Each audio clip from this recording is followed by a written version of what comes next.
ওযু নেই, কোরআনের একটা উচ্চারণ করলেন, পাশে একজন শুনলেন, দুজনাই সমান, যে পড়েছে সেও 10টা, যে শুনেছে সেও 10টা। আবার নবী বলছে ওযু হালাতে যদি হয় 25টা। আর বাড়িয়ে বেড়ে গেল, আবার বেড়ে গেল রে পাগল। আবার নবী বলছে 25টা যদি কেউ নামাজের হালাতে পড়ে, নামাজের হালাতে শ্রবণ করে। নামাজের যখন ইক্তাদাইতু বিহাজাল ইমাম, ইমামের পিছনে নিয়ত করা হয় মাগরিব, এশা, ফজর, আর বাকিগুলো তো চুপি চুপি হয়। ভাই ইমাম সাহেব কিরাত পড়লে মুক্তাদি কি করবে? গল্প করবে তো নাকি? এখন গল্পই হচ্ছে।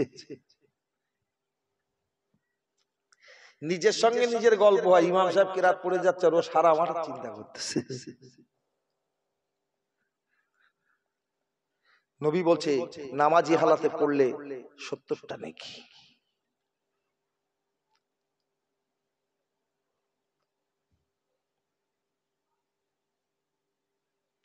মুসলমানেরা কানটা খাড়া করে শোন, কিতাবের মধ্যে লেখা আছে রাসূলুল্লাহ সারা রাত তেলাওয়াত করেছে। আবু জেহেল সারা রাত দাঁড়িয়ে দাঁড়িয়ে মানবতার নবীর তেলাওয়াতে কোরআনটা শ্রবণ করেছে। সূর্য উদয় হবার সময় হওয়া মাত্র আবু জেহেল নিজেকে নিজে ধিক্কার দিয়ে বলেছিল, আর নয় ঘরে চল, এখন যদি এখানে দাঁড়িয়ে মুহাম্মাদের তেলাওয়াতে কোরআন শ্রবণ করি, আমি যাদের নিষেধ করেছি তারা যদি দেখে ফেলে আবু জেহেল নিজেই শুনছে, আমার কথাটা ওরা আর মানবে না। ওরা মুহাম্মাদের কোরআন যদি শুনে আমার ভোটার শেষ হয়ে যাবে। আবু জেহেল নিরুপায় হয়ে ঘরে এসে তালা বন্ধ করে ঘরের ভিতরে কাঁদে, আল্লাহর দিন কখন শেষ হয়ে যাবে, রাত কখন নেমে আসবে, দিন তুই কখন চলে যাবি, রাত তুই কখন নেমে আসবি। দিনকে বলছে তুই সরে যা, রাত তুই তাড়াতাড়ি আয়। কারণটা কি? কথা বলে, হাই হাই কথা বলতে কষ্ট হচ্ছে নাকি? আরে তোদের এলাকার তো আমি একদম সচিন লোক, পার্লামেন্টের জলসায় প্রতি বছর আসি। আমাদের ঈদগাহে হুজুর কেবলার ওই ইসালের সওয়াবের মেহফিল, সুফি সাহেব হুজুরের আমার সঙ্গে গল্প করতে আপনাদের মানাটা না আছে? বাড়িতে গিন্নিরা সব মানা করে দেশ মনে হয় নাকি? আবু জেহেল বলছে রাত সরে যা, দিন তুই চলে আয়, এই রাত তুই চলে আয়। কেন? যেই অন্ধকার হবে আবার মুহাম্মাদের তেলাওয়াতে কোরআনটা শ্রবণ করতে যাবে। আমি গল্পটা এমনি করিনি, ইচ্ছা ছিল না এটা বলার, দুঃখের সহিত বলছি, মাগরিবের পর থেকে ছেলেগুলো, হাফেজ ছেলেগুলো কি সুন্দর করে কোরআন শরীফ পড়েছে। হায় হায়, সোনার মানুষ হলো না?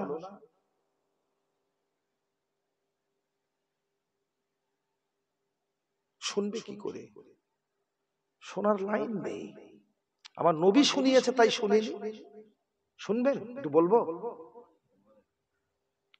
একদিন নবী বসে আছে, নবীর একজন সাহাবা এসে হুজুর বলছে, হুজুর আমি চোখে দেখে এসেছি আপনার চাচা আবু জেহেলের অবস্থা খুব খারাপ, মনে হচ্ছে মরে যাবে। কি বলেছে?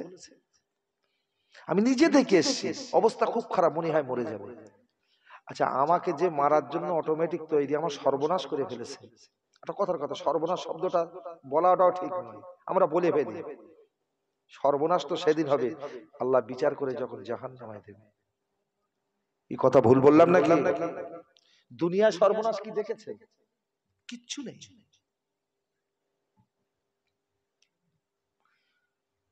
আমি নিজে দেখেছি। আমি আগেও বলেছি, প্রথমেই বলেছি, নবীর সবচেয়ে 1 নম্বর দুশমন ছিল আবু জেহেল। তাহলে তার খবর যখন এসেছে নবী কি বলবে? আনন্দ করবে না? কখন মরবে খবর শুনবে এই বলবে তো? না না না না না, রাসূলুল্লাহ শোনা মাত্র ছুটলেন আবু জেহেলের কাছে। আবু জেহেলের অবস্থা সত্যি খারাপ, যদিও আবু জেহেল ওই দিন মারা যায়নি। অনেক সময় দেখা যায় না, যেমন আমি দেখে এসেছি, আমার আব্বা খুবই অসুস্থ, আসবো না বলেছিলাম, তো আগেই বলছি ছেলেকে পাঠিয়ে দেবো মনে করছিলাম, তারপর চিন্তা করেছি ছেলেকে দিলে যদি না মেনে নেয়, তবে ও আবার 2-4 কথা বলার পরে নিশ্চয়ই মানুষের মন, আপনাদের দোয়া আছে। তাতুরিয়া থেকে মাওলানা কমপ্লিট করেছে, আবার এবারে বিএ ফার্স্ট ইয়ারে আলিয়া ইউনিভার্সিটিতে পড়াশোনা করছে। 19 তারিখ থেকে পরে পরীক্ষা বলে খুব আমিও চাপ দেইনি। দোয়া করেন দিনের খেদমতে যেন আমার ছেলেটাকে আল্লাহ কায়েম রেখে দেন, আর কিছু না।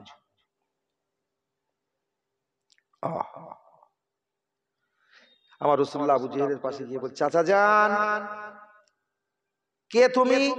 আমি তোমার মরা ভাই আব্দুল্লাহর বেটা, কি জন্য এসছো?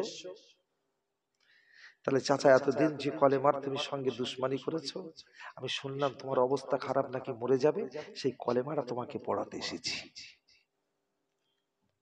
আবু জেহেল সঙ্গে সঙ্গে রাসূলুল্লাহকে জবাবে বলেছিল, হে আব্দুল্লাহর তনা, তোকে আমি বড় ভালোবাসি, মহব্বত করি, তবে এমন একটা সময় কলেমা পড়তে বলেছো, ফিরে যাও, আমি কলেমা পড়ব না। চাচা, পড়লে অপরাধ কি, ভুল হবে কি? ওই সময় আবু জেহেল বলেছিল, না না না, এতদিন যে কলেমার সঙ্গে আমি দুশমনি করেছি, যে কলেমার সঙ্গে আমি আর কিনা টর্চার করেছি, এই মুহূর্তে মরার সময় যদি কলেমা পড়ে যারা জানতে পারবে, তারা আমাকে অবশ্যই অবশ্যই ধিক্কার দিয়ে বলবে, আমাকে ধিক্কার জানাবে, আমাকে খারাপ বলবে। অতএব আমি এই মুহূর্তে কলেমা পড়তে পারবো না। চাচা, তুমি যদি কলেমা পড়ো, লোক জানলে তোমাকে ধিক্কার দেবে, এই ভয় করে বলছো পড়বো না তো? ঠিক আছে, একটা কাজ করো। রাসূল আবু জেহেলকে বলেছিল, চাচা, তোমায় জোরে পড়তে হবে না, তোমার মুখের কাছে আমি কানটা নিয়ে যাব, তুমি পড়বে, আমি শুনবো, তবে তুমি যদি পড়ো, আমি যদি শুনতে পাই, কথা দিলাম কিয়ামতের দিন আমি আব্দুল্লাহর বেটা আপনার জন্য জান্নাতের জামিনদার হয়ে যাব। জোরে বলো। যাদের ভিতরে ঈমান আছে, থাকবে, তাদের জান্নাতের জামিনদার রাসূল হবেন না হবেন না? মান ক্বালা লা ইলাহা ইল্লাল্লাহ ফাদাখালা ফিল জান্নাহ। যাররা পরিমাণ ঈমান যতক্ষণ থাকবে, তার জন্য নবী বাইরে, ওদের যতক্ষণ আল্লাহ আপনি জান্নাতে না দেবেন, আমি ততক্ষণ জান্নাতে প্রবেশ করব না। সুবহানাল্লাহ বলবেন না? কে খাবে বিরিয়ানি? নবীকে আগে খাওয়াবি, তবে তো খাবি। নিজে খেয়ে মরলি রে পাগল।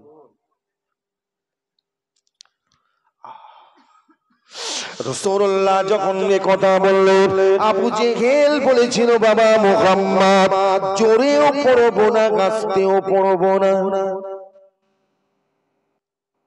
আমি কথাগুলো হয়তো বলছি জানা কথা, কিন্তু বোঝানোর জন্য বলছি। এখন সেই দিন, তুই যতই পড়িস আমি শুনবো না। আবু জেহেল বলছে, জোরেও পড়বো না, আস্তেও পড়বো না। রাসূলুল্লাহ সঙ্গে সঙ্গে আবু জেহেলকে বলেছিল, ও চাচা যান, জোরেও পড়তে হবে না, আস্তেও পড়তে হবে না, তবে যেই গাছটা দাঁড়িয়ে আছে, ওই গাছের দিকে কি তুমি একটু ফিরতে পারো? আবু জেহেল আর কিনা কিছুক্ষণ চিন্তা করে বলেছিল, না না না, আমি ওই গাছের দিকে ফিরবো না। অস্ট্রেলিয়া থেকে রকেট গেল চাঁদের দেশে, বৈজ্ঞানিকেরা বলছে, ফিরে আসার পরে সাংবাদিকরা জিজ্ঞাসা করেছে, স্যার, চাঁদের দেশে গিয়ে আপনি কি দেখে এসেছেন? বলছে, আমি চাঁদের দেশে নেমে দেখার জন্য ইচ্ছা ছিল অনেক কিছু, কিন্তু সেখানে গিয়ে কিছুই দেখতে পাইনি, তবে দেখেছি একটাই, কি বলে, আমার নজর যেখানে পড়েছে সেখানে তাকিয়ে দেখেছি নুড়ি নুড়ি পাথরগুলো ছড়িয়ে আছে, আর ওই নুড়ি নুড়ি পাথরগুলোর উপরে আমি দেখেছি আল্লাহর নামের পাশে মুহাম্মদ রাসূলুল্লাহর নামটা লেখা আছে। জোরে বলো, নারে দিলো। ফিরে এসেছে, সাংবাদিকরা জিজ্ঞেস করতে, স্যার কি দেখে এসেছেন? কিচ্ছু নেই চাঁদের দেশে, না আছে গাছ, না আছে পাহাড়, না আছে নদী। পৃথিবীতে যেমন পৃথিবীটাকে আল্লাহ এমন সুন্দর করে সাজিয়ে রেখেছে, চাঁদের দেশটাকে আল্লাহ অমন করে সাজিয়ে রাখেনি। কিন্তু সেখানে নেমে আমি দেখেছি নুড়ি নুড়ি পাথরগুলো পড়ে আছে, আর প্রত্যেকটা পাথরের উপরে আল্লাহর নামের পাশে মদিনার কামলিওয়ালার নাম লেখা আছে। জোরে হবে না সুবহানাল্লাহ? সব খাওয়া দাওয়া করে বয়েছে, দুপুরবেলা মনে হয় খাওয়া দাওয়া হয়নি নাকি?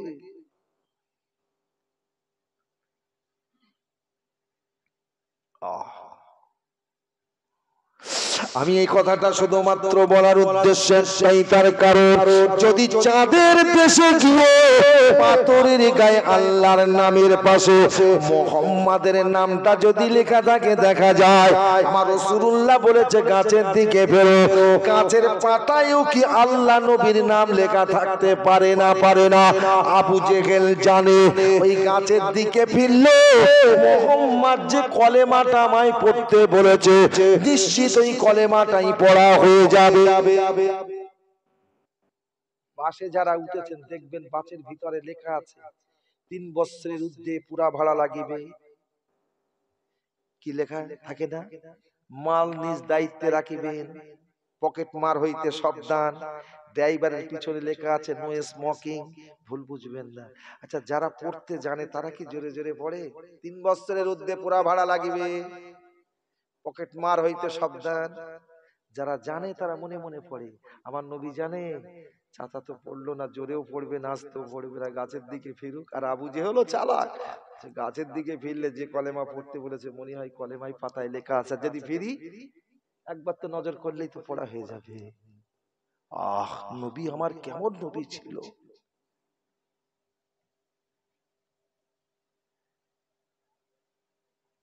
মুসলমানের ছেলেরা, কিতাবের মধ্যে লেখা আছে সঙ্গে সঙ্গে আবু জেহেল বলেছিল, ও বাবা মুহাম্মদ, তোমার কথা শুনবো না, গাছের দিকে ফিরবো না। আমার রাসূলুল্লাহ বলেছিল চাচা গাছের দিকে ফিরলে দোষকে বলছে, তো গাছের দিকে ফিরবো না, বলছে ফিরলে দোষকে বলছে তো ফিরবো না। চাচা না ফেরার কারণটা কি তা আমি বলবো না। বলে চাচা একটু গাছের দিকে ফিরে দেখো, খারাপ লাগলে মুখটা ঘুরিয়ে নিও। কিন্তু আবু জেহেলের কথা শোনার পরে মনে করে সত্যি যখন বারবার বলে গাছের দিকে একবার ফিরে দেখি কি আছে, গাছের দিকে আবু জেহেল মুখ করার সঙ্গে সঙ্গে তাড়াতাড়ি মুখটা ঘুরিয়ে নিলেন। রাসূলুল্লাহ বলে চাচা ঘোরানো মাত্র ঘুরিয়ে নিলেন, কারণটা কি? কি দেখেছো? আবু জেহেল বলে তা আমি বলবো না।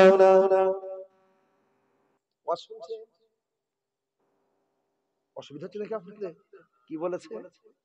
গাছের দিকে ফিরে মুখ ঘুরিয়ে নিয়েছে। চাচা কি দেখেছো? বলে তা আমি বলবো না। তার মানে নবী জিজ্ঞেস করেছে যদি আবু জেহেল দেখে বলে ফেলে লা ইলাহা ইল্লাল্লাহ লেখা আছে, তো এই বিগত পড়াটা হয়ে যাবে। কি ওরে ধরেছে, কি পাথর মেরে দিয়েছে, বলছে যা দেখেছি তা আমি বলবো না। মানবতার নবী বলে ও গাছের দিকে ফিরে আপনি মুখটা ঘুরিয়ে নিলেন। আমি জিজ্ঞাসা করেছি কি দেখেছো, তুমি বলছো বলবো না। বললে দোষকে বলছি তো বলবো না, বললে দোষকে বলছি তো বলবো না। শেষ পর্যন্ত নিরুপায়ে আবু জেহেল বলেছিল বাবা শুনবে না তবে শোনো, গাছের দিকে ফিরে দেখেছি তোমার নামের আগে তার নাম লেখা আছে। যতই মধু ঢালা কোরআন তেলাওয়াত হোক না কেন, যদি আবু জেহেলের মতন কলবে মোহর মেরে দেয় খাটবে। খুব মন দিয়ে শুনিস কথাগুলো। কোরআন পাখি শোনার মতন, কোরআনের সুর শোনার মতো মুসলমান যদি থাকতো, জালেম বাদশা কি গদিতে বসতে পারতো? নবী বলেছেন এমন একটা দিন আমার উম্মতদের কাছে আসবে, সেদিন তারা আল্লাহ থেকে দূরে সরে যাবে, আর দূরে সরে যাবার কারণে তাদের শাসন করার জন্য জালেম বা শাসক বাদশা পাঠিয়ে আল্লাহ তাদের শায়েস্তা করবে। এত নির্মম অত্যাচার ইসলামের উপরে বেঈমানেরা করার পরেও মুসলমান পরিবর্তন হয়েছে? সুদখোর কমেছে, মৃত্যু কমেছে, মালখোর কমেছে, আল ঠেলা দোর ঠেলা চিটিংবাজ কমেছে? কথা বলছেন না কেন? কদিন আগে দেখে এসছি, কিছু মনে নেবে না, বসিরহাট এলাকায় রাস্তা দিয়ে যাচ্ছি, ও আল্লাহ দেখি লটারি কাউন্টারে টেবিল ফেলে টিকিট বিস্কে রেখেছে, আর তলায় একটা বড় পোস্টার দিয়ে রেখেছে আলামিন লটারি সেন্টার। কি বললাম? এই উপাধিটা কে দিয়েছিল? মক্কার মানুষ আমার রাসূলুল্লাহকে। আলামিন মানে সত্যবাদী। এর ইজ্জত আল্লাহ দিয়েছে না দেয়নি? কথা বলেন। রাসূলুল্লাহর একটা হাদিস মনে পড়ে গেছে, কথাগুলো ধরে রাখবেন। না, এটা শেষ করি, হাদিসটা পরে বলবো। সব যদি ছেড়ে দেই আপনাদের বুঝতে অসুবিধা হবে। তবে যেটা বলবো বলছি একটু একটু মনে করে দেবেন, আলামিনের ইজ্জত আছে না নাই? আজ আমার ঘরের আলামিন নাম শব্দগুলো তাদের লক্ষ্য করে দেখো, পরিচয় বাপ রেখে দিলে সব করে আলামিন, আহা হা, মিথ্যের হাড় বেটে দিচ্ছে। সত্যবাদী যে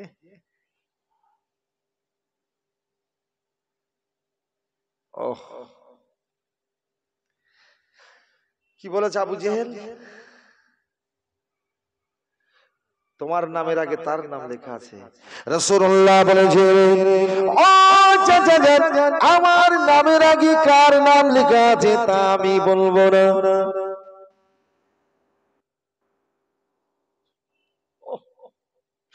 আমার রাসূলুল্লাহ বলেছিলেন, চাচা বললে দোষকে, বাবা বলছি তো বলবো না। বলে চাচা একটু বলো না শুনে। আবু জেহেল বলেছিল, দেখেছি ওই গাছার দিকে তাকিয়ে ওই পাতায় পাতায় লেখা মুহাম্মদ তোমার নামের আগে তোমার আল্লাহর নাম লেখা আছে। আমার রাসূলুল্লাহ বলেছিল, ও চাচা জানো এটা একটু ঘুরিয়ে বললে হয় না? যদি বলতো, আমার নবী চেয়েছিল যদি বলে মোহাম্মদ নামের আগে তোমার আল্লাহ না বলে আমার আল্লাহর নাম লেখা আছে, কিন্তু কি বলেছে? তোমার নামের আগে তোমার আল্লাহর নাম লেখা আছে। আর রাসূল কি বলছে? একটু ঘুরিয়ে বলো। আবু জেহেল বলে, ওইটাই তো ব্যাপার, আমি তো জানি আল্লাহ কোরআনুল কারীমের একটা আয়াতে পাক আমার রাসূলুল্লাহর উপরে নাযিল করলেন, বিসমিল্লাহির রহমানির রহিম, খাতামাল্লাহু আলা কুলুবিহিম ওয়া আলা সামইহিম ওয়া আলা আবসারিহিম গিশাওয়াতু ওয়া লাহুম আযাবুন আযীম। ওগো নবী, কাকে বোঝাচ্ছ?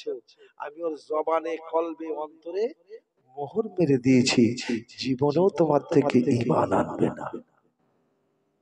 কথা বোঝা গেল? আমার মতো মৌলবীর কথা লেবে বাড়ি পাহাড় পাহাড় টাকার বান্ডিল ভাঙাবো আর খাবো।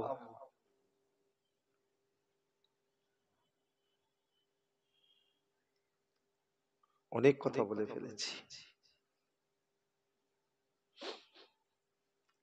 রাসূলুল্লাহর কথা বলছিলাম। আবু জেহেল কি বলেছে মনে আছে তো? দরুদ শরীফ, আল্লাহুম্মা, জোরে জোরে, খুব সুন্দর হচ্ছে, আরো জোরে, ওয়ালা আলি।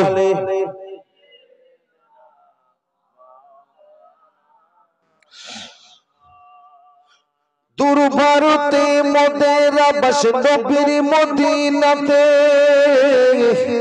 অনেক বাধার বাদ রয়েছে তাহার মিলন পথে, পাপের কলস কালি মাখা আমার সারা মুখে, কলঙ্কের ডালিবি আমি কোথায় যাব রেখে, বল রে তোদের মনে রানব ঝরবে আখির জল, তোরা আরশ জলে ভেসে ভেসে মদিনাতে চল। আল্লাহুম্মা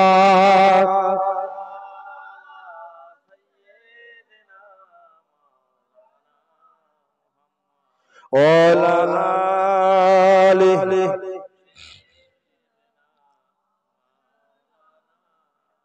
খেতে দেব খাজুর মাটি খুদা যদি পাই, তোমার দুধ পাতার ঠোঙায় দিব পিপাসায়, হাজির হব হাজির হব হামেশাতার খেদমত সবাই, তোর মুস্তাফাকের দেন আমাগো সঙ্গে নিয়ে যায়। আল্লাহুম্মা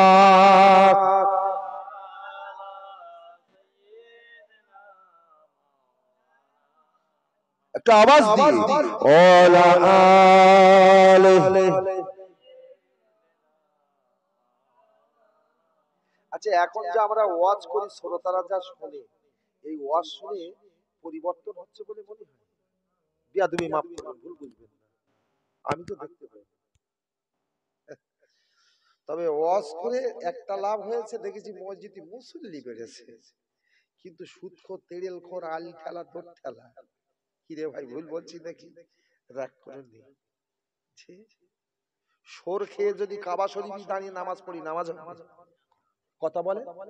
শরীরের গোশত খেয়ে যদি কাবা শরীফে নামাজ পড়ি, যেখানে এক রাকাত নামাজ পড়লে 1 লক্ষ রাকাত নামাজ, ওখানে নামাজ হবে না? আচ্ছা, যদি কাবা শরীফে যদি শরীরের গোশত খেয়ে যদি নামাজ পড়লে যদি নামাজ না হয়, সুদ তো খাওয়া হারাম, সুদ খেয়ে যদি আমার গ্রামের মসজিদে নামাজ পড়ি, হবে না? রাগ করোনি? তাই বলেছেন মসজিদ যাও ছেড়ে দিও না, বইতে ছেড়ে দিও, নামাজটা দিও না। আমার কথা বোঝা গেছে? ফতোয়া দেওয়া তো যারা মসজিদ যাবে বলছে হবে না তো আর নামাজ পড়বো না। আরে পাগল, নামাজটা ছাড়িস না, সুদ খাওয়াটা ছাড়, তুই জীবনটা তো তৈরি হবে, আখিরাতের পাতেও কিছু সংগ্রহ হবে। আমার মূল কথা এটা হলো, তাহলে আমার ওয়াজ শুনে কতটা লাভ হবে জানি না। আচ্ছা, যদি কেউ দরুদ শরীফ ভালোবেসে নবীর শানে পড়ে, আল্লাহ তার উপরে কটা রহমত বর্ষণ করবে? 10টা না? আল্লাহ রহমত থেকে বঞ্চিত হবি?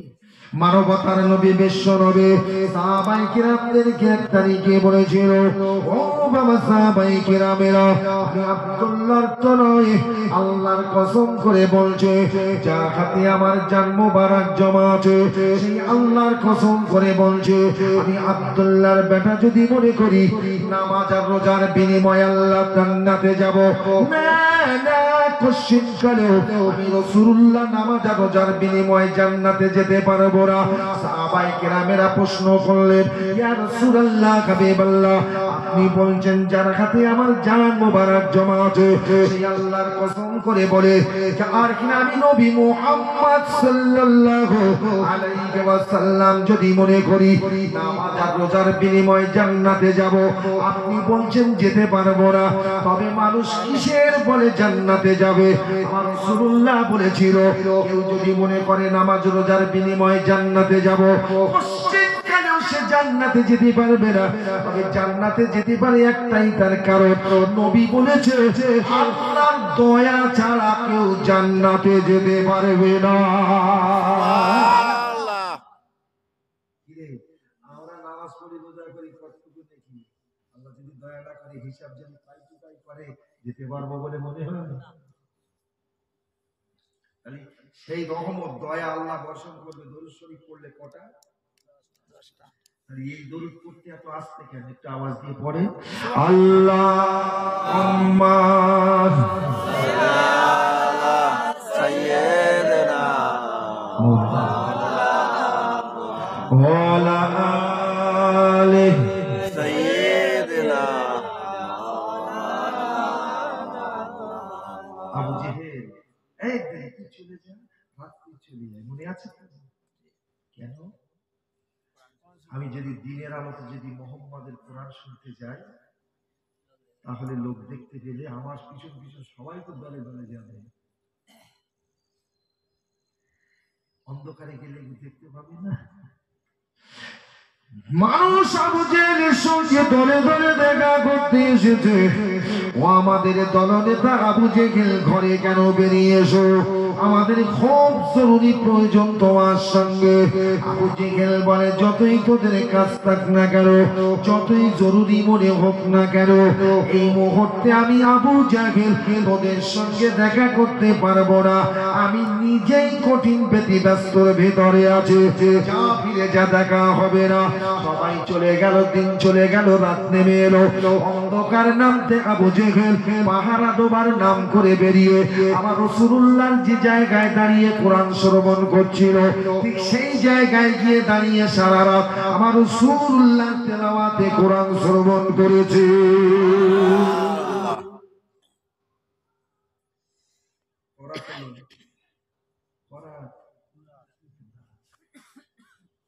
আবার আকাশ ফর্সা না হতে হতে আবার বাড়ি গিয়ে একই কথা, একদিন, দুদিন, 3 দিন, 4 দিনের আবু জেহেল ওই জায়গায় রাত্রে কোরআন শ্রবণ করার জন্য গেছে। যে জায়গায় দাঁড়িয়ে আবু জেহেল কোরআন শ্রবণ করত, ওই জায়গায় এসে দেখে আবু সুফিয়ানও দাঁড়িয়ে। আবু জেহেল আবু সুফিয়ানকে দেখে বলেছিল, আবু সুফিয়ান তুমি এখানে কেন? ও তখন ধরা পড়ে গিয়ে বলছে, আমার কথাটা বলবো তোমার সঙ্গে, আগে তুমি বলো এখানে কেন? আবু সুফিয়ানকে বলছে, এই তুই এখানে কেন? তো বলছে আমি বলবো, তুই আগে বল তুই এখানে কেন? আবু জেহেল বলছে তুই আগে বল, আবু সুফিয়ান বলছে তুই আগে বল। শেষ পর্যন্ত আবু জেহেল আবু সুফিয়ান বলেছিল, ও আবু জেহেল, যে জায়গাটায় আমি দাঁড়িয়ে আমি 3 রাত পাহারা দিতে বেরিয়েছিলাম, এক রাত পাহারা না দিয়ে প্রথম রজনীতে মুহাম্মাদের তেলাওয়াতে কোরআন আমাকে মুগ্ধ করেছিল বলে আমি সারা রাত কোনোদিন আর কিনা কোনো জায়গায় পাহারা দেইনি। এই জায়গায় দাঁড়িয়ে দাঁড়িয়ে দাঁড়িয়ে দাঁড়িয়ে 3 রাত মুহাম্মাদের তেলাওয়াতে কোরআন শ্রবণ করেছি। আবু জেহেল বলছে তুই যখন বলে ফেললে আমারও কথাটা হলো তাই, আমিও তোর মতো পাহারা দিতে বেরিয়েছে মুহাম্মাদের কোরআন শুনে মুগ্ধ হয়ে আমি আর কিনা পাহারা না দিয়ে এই জায়গায় দাঁড়িয়ে দাঁড়িয়ে মুহাম্মাদের তেলাওয়াতটা শ্রবণ করেছি। জোরে বলা যাবে সুবহানাল্লাহ, আরো জোরে বলা যাবে সুবহানাল্লাহ। একটা প্রশ্ন আছে, দুজনই বলছে এক জায়গায় দাঁড়িয়ে আমরা সারা রাত কোরআন শুনেছি, 3 দিনে একদিনও দেখা হলো না। আর জিজ্ঞেস করছে তুই এখানে কেন? ওরা বলছে তুই এখানে কেন? তাই এর দ্বারা কি বোঝায়? দুজনের সঙ্গে কোনোদিন দেখা হয়নি। কারণটা দূর থেকে মুহাম্মদ রাসূলুল্লাহ জামানের তেলাওয়াতে কোরআনটা শ্রবণ করতে এত মুগ্ধ হয়ে গিয়েছিল, এত দিওয়ানা হয়ে গিয়েছিল, পাগলের মতো হয়ে গিয়েছিল যে দুজন একই জায়গায় দাঁড়িয়ে রাসূলুল্লাহর জামানের তেলাওয়াতে কোরআন শ্রবণ করেছে। কিতাবের মধ্যে এসেছে মুগ্ধ দিওয়ানা হয়ে যাবার কারণে কোরআনের পাগল বেনে আরেকজনে একে অপরের সঙ্গে দেখা হয়নি, একই জায়গায় ছিল। ধ্যান তো কোরআন শোনা, দেখা তো নামাজটাও তো এইরকম মনে। এখন নামাজে সব দেখা যায়, মসজিদে কেটা কখন এসেছিস কেটা কখন যাচ্ছে। কি ভুল বলছি না? কি অনেক দূর বলে কথা বলেছি আমি, কিন্তু কোরআনের আয়াত পড়েছিলাম, ওয়ালা তাকুলু লিমান ইউকতালু ফি সাবিলিল্লাহ। কিন্তু বোঝাতে গিয়ে আমি তো তারপরে 3 জন না 4 জন ছিল, আল্লাহ করে যাক তবে পুরো ফিরা হয়ে যাবে। হাড়ি দেখেছি বাইরে ঠিক কি না বলে। আর এখনো অনেক মানুষ বলে ঠাকুর বাজারে রয়েছে কি ঠিক কি বলে।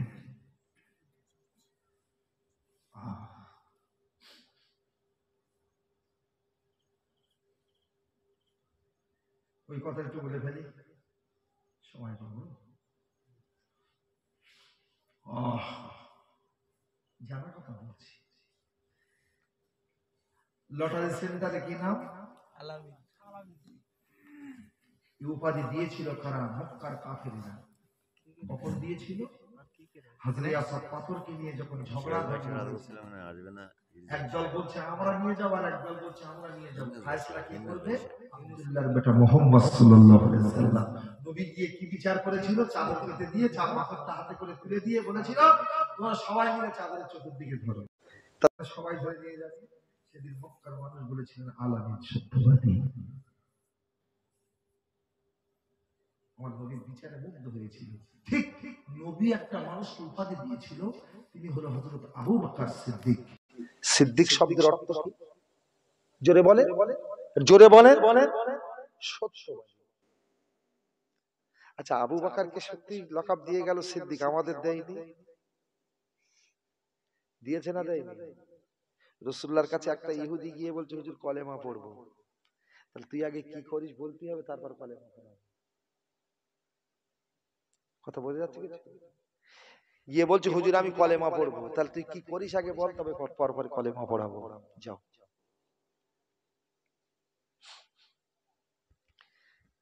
ও তখন বলছে, হুজুর আমি যা কাজ করি আপনার সঙ্গে বলা যাবে না। তাহলে না বললেও কলেমা পড়াবো। ওই সময় ওই মানুষটা বলেছিল, ইয়া রাসূলুল্লাহ হাবিবাল্লাহ, আমি জীবনে 4টে মারাত্মক অন্যায় কাজ করি।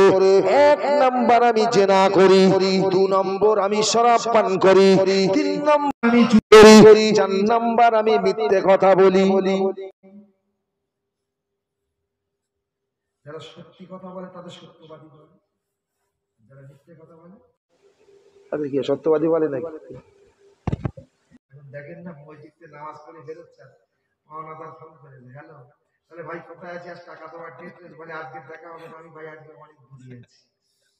আচ্ছা গেরানি আছে মসজিদ, যাহা মিথ্যে কথা, এদের উপরে খোদার গজব আসবে না, আসবে না। আর আমি যদি তার পাশে দাঁড়াই, আমার একটু অ্যাকশন হবে, দেনা মূল্য পাপি আর ভাইদার মূল্য চাপি।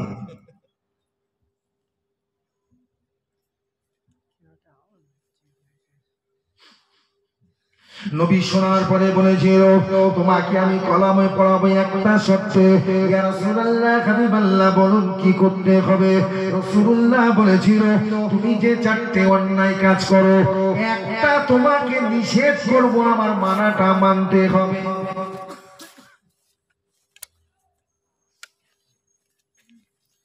তখন মনে মনে করতেছি, মানা করবেন তাও তো ঠিক নেই। নিরুপায় রাসূলুল্লাহ, ইয়া হাবিবাল্লাহ, হুজুর আপনি বলুন আমাকে কোনটা নিষেধ করবেন? রাসূলুল্লাহ বলেছিল, যাও আজ থেকে তোমার মিথ্যে কথা বলা হবে না। ও তখন ফুলে মুলোর মতন হয়ে বলছে, এই না বলি নবী, আমি এত বড় বড় অন্যায় করি, মা বলি একটা মিথ্যে কথা বলি, নবী ওইটা নিষেধ করেছে। আমাকে চুরি করার কথা মানা করলো না, জিনা করি আমার জিনা করার মানা করলো না, শরাব পান করি শরাব পান করার কথা মানা করলো না, নবী ওটাই মানা করেছে।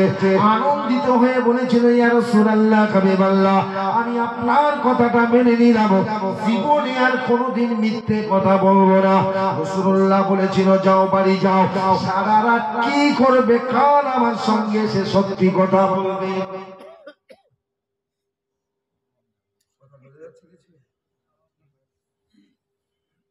মিথ্যে কত বড় অপরাধ দেখ। বাড়ি গিয়ে দেখে বেবিচারিণী মেয়েটা শরাবের বোতল নিয়ে, এই কোথায় ছিলেন, কতক্ষণ ধরে অপেক্ষা করছি। তখন মনে মনে চিন্তা করছে, মদ খেয়ে যদি ওর সঙ্গে মাতলামি করি, নবীর দরবারে কাল সকালে যদি যাই, নবী যদি বলে কি করেছিল, এটা বলা সম্ভব? কথা বলে সঙ্গে সঙ্গে নিজেকে ধিক্কার দিয়ে বলেছিল, এ বেবিচারিণী মহিলা, আজ থেকে আমি আজাদ করে দিলাম, শরাবের বোতলটা ফেলে দাও, আজ থেকে আমি ওয়াদা করলাম মদ পান করব না, তোর সঙ্গে বেবিচারে লিপ্ত হব না। একটা সত্য কথা বলতে গিয়ে ওই মানুষটার ভিতরে যে দুটো অন্যায় বড় বড় ছিল, তার মোচন হয়েছে না হয়নি?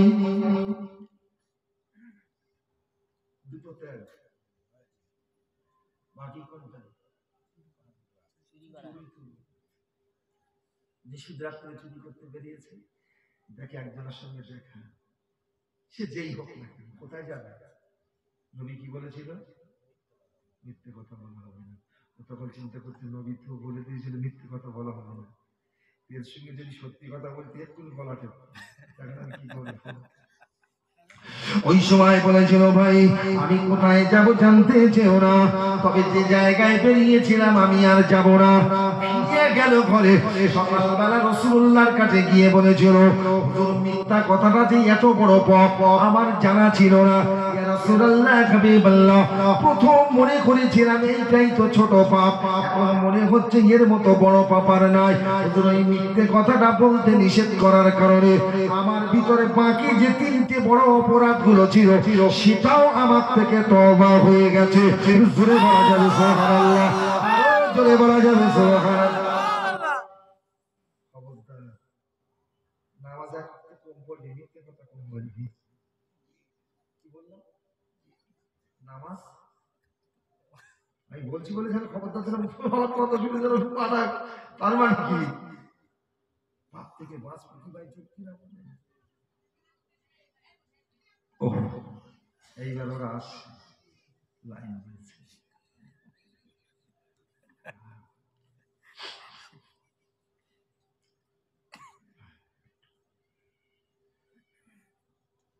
শুরু হচ্ছিল তো জোরে তকবীর দেন, নারে তকবীর। আওয়াজ হয়নি, আর একটু জোরে হবে না? আওয়াজ দেন না, আল্লাহকে ডাকেন না। নারে তকবীর।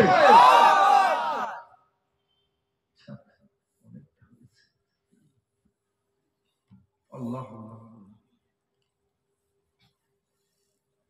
ভাই,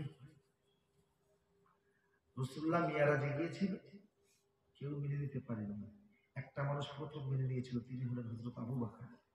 মেনে নেওয়ার পরে খুশি রাসূলুল্লাহ কি বলেছিল? এই আবু বকর, তোকে আমি সিদ্দিক লকাব দিলাম, তুই সত্যবাদী। এই আলামিনের বাপ, তোর আলামিনের কথা ওয়াজ করছি, লকাব দিলেই হবে? এক তারিখ একটা মেয়ে ছেলে রাত্রে ঘুমিয়ে স্বপ্ন দেখছে মৌমাছি মৌমাছি চাকে মধু খেয়ে খাওয়ার পরে সব জমিনে পড়ে আস্তে আস্তে মরে যাচ্ছে। লক্ষণটা ভালো না খারাপ? কথা বলে। আমি হাদিস বলছি, গল্প করিনি। যে মহিলাটার স্বপ্ন দেখেছে, রাসূলুল্লাহর কাছে গিয়েছেন জানতে, স্বপ্নের তাবির করতে। হুজুর, আমি স্বপ্ন দেখেছি, স্বপ্নের ব্যাখ্যাটা কি হবে, মানেটা কি হবে? রাসূলুল্লাহ বলেছিল, ওমা শক্তি করে বলো তোমার স্বামী কি বিদেশে? ইয়া রাসূলুল্লাহ হাবিবাল্লাহ, হ্যাঁ আমার স্বামী বিদেশে গিয়েছে। মা তুমি স্বপ্ন দেখেছো মানে তোমার স্বামী মারা গেছে, তোমার স্বামী বেঁচে নাই, আর জ্যান্ত ফিরে আসবে না। আচ্ছা, নবী যে কথা বলে সত্যি বলে না মিথ্যা বলে? কোরআন বলেছে, يا أيها النبي إنا أرسلناك شاهدا ومبشرا ونذيرا وداعيا إلى الله بإذنه وسراجا منيرا। আল্লাহ নিজেই বলেছে, আমার নবীকে তোমাদের নিকটে সত্যের মাপকাঠি, সুসংবাদদাতা, সতর্ককারী, সত্যের আহ্বানকারী, সিরাজাম মুনিরা, আলোক উজ্জ্বল রূপ দিয়ে তোমাদের নিকটে প্রেরণ করেছি। জোরে বলা যাবে সুবহানাল্লাহ, আরো জোরে বলা যাবে সুবহানাল্লাহ। আল্লাহ নিজেই বলেছেন সত্যের মাপকাঠি। নবী জীবনে কোনোদিন মিথ্যে কথা বলেছেন? মেয়ে ছেলেটা মন খুব খারাপ, চোখের পানি ছেড়ে দিয়ে স্বামী মরে গেছে, কাঁদতে কাঁদতে বাড়ি যাচ্ছে, যাওয়ার পথে মনে হলো দেখে আবু বকর আসছে। নবী তো তাবির করেছে, মন মানে না তো, দেখি ভেলোর নিয়ে যায়, একবার যদি বাপ ফিরিয়ে আসে। মন তো মানে না, তাই বলছে আবু বকরকে দেখতে পেয়ে, হুজুর আমি আপনার সঙ্গে একটা কথা বলবো, আমি ঘুমিয়ে স্বপ্ন দেখছি। নবীর কাছে তাবির করেছে, কথাটা বলেনি, না বলে গোপন থেকে বলছে, আমি ঘুমিয়ে স্বপ্ন দেখেছি মৌমাছি মধু পান করে আসলে পরে জমিনে পড়ে আস্তে আস্তে মরে যাচ্ছে, স্বপ্নের তাবিরটা কি হবে? আবু বকর বলছে, তোমার মা স্বামী কি বিদেশে আছে? তো হ্যাঁ আছে। তুমি যে স্বপ্ন দেখেছো মানে আজকে রাত্রে তোমার স্বামী তোমার কাছে ফিরে আসবে। সুবহানাল্লাহ বলবেন না? সুবহানাল্লাহ। হায় হায়, খুব কষ্ট হলো সুবহানাল্লাহ বলতে। জোরে বলুন না সুবহানাল্লাহ, গাল খুলে বলুন না সুবহানাল্লাহ। নবী কি বলেছে? ইন্তেকাল করেছে, মারা গেছে। আর আবু বকর বলছে বেঁচে আছে, ফিরে আসবে। মহিলাটা ঘরে চলে গেলেন, দরওয়াজায় দাঁড়িয়ে রাস্তার দিকে চাতক পাখির মতো তাকিয়ে এটাই ভাবন ইচ্ছা করে, নবী বলেছে মারা গেছে, আর আবু বকর বলেছে ফিরে আসবে, দেখি কার কথাটা সত্য হয়। কার কথা সত্য হয়? আল্লাহ নিজেই বলছে নবী সত্যবাদী।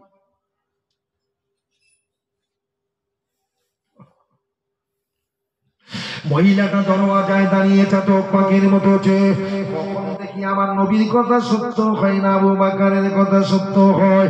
ঘরে আছেন বসে, হঠাৎ করে গভীর রজনীতে ঘরের কড়াটা নাড়া দিয়ে বলছে, বিবি দরওয়াজাটা খুলতে হবে।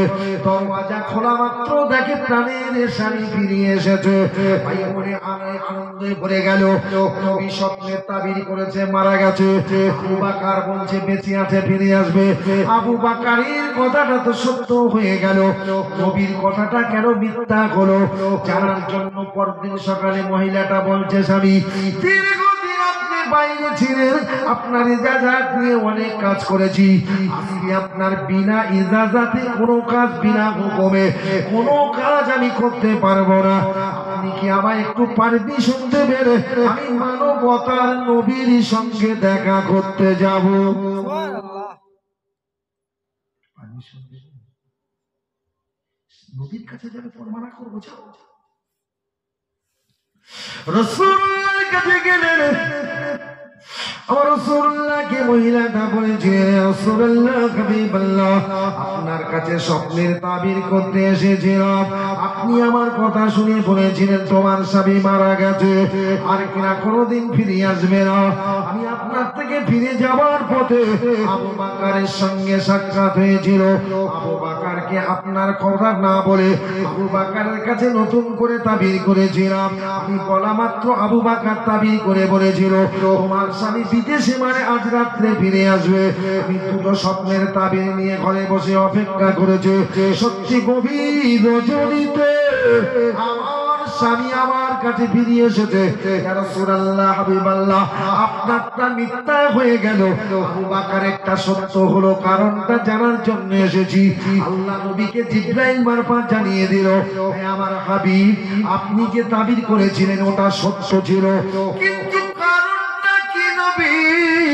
আপনি যাকে সিদ্দিক উপাধি দিয়েছেন, সত্যবাদী বলেছেন, ইয়া রাসূলুল্লাহ হাবিবাল্লাহ, ওই মহিলাটা আপনার থেকে জানার পরে পথ দিয়ে যেতে আবু বকরের সঙ্গে স্বপ্নের ব্যাখ্যাটা করেছিল।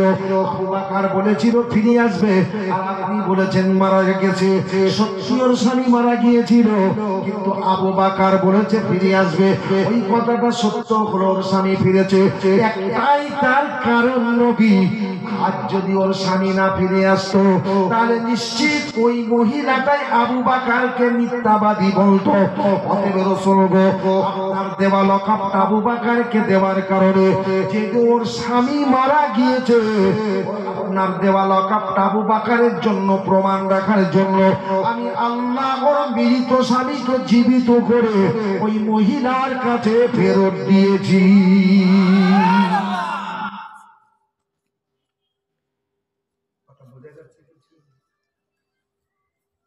নাম দিলে হবে না, কাম করতে হবে, কি ঠিক কিনা বলেন? যাক, কথায় কথা বেড়ে গেল, অনেক কথা বলে ফেলেছি ভাই। নতুন সংসার ছিল তো, সাজাতে গোজাতে কোনটা বেশি, কোনটা কি করি, কোনটা বেশি দেখেন না। প্রথম যখন ব্যালট করে দেয়, মনে করো হাড়ি তো সব দেয় না, চাল এটা সেটা দেয় না, সবটা গুছাতে একটা সময় লাগে। তা আমি আজকে প্রথম বক্তা ছিলাম তো, 3-4 জন, তার মানে একটু এদিক ওদিক যেতে এদিক ওদিক বুঝার কথা হয়েছে।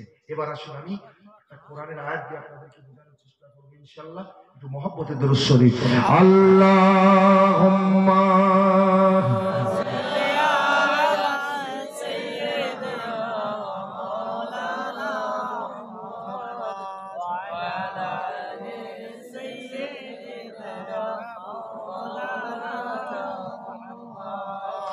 कलमा पढ़ेंगे हाजी काबा में जाके, सिजदा करेंगे हाजी सिर को लौटाए। अल्लाहुम्मा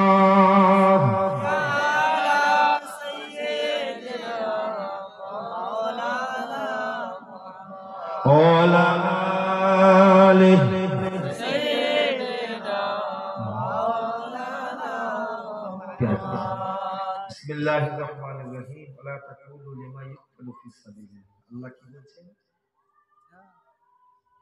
যারা মারা গেছে,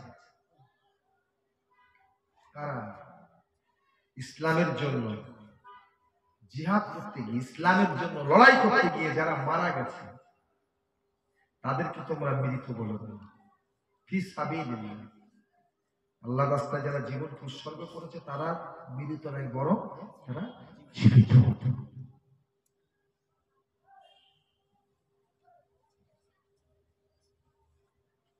প্রমাণ সাপেক্ষ জানা কথা বলছি।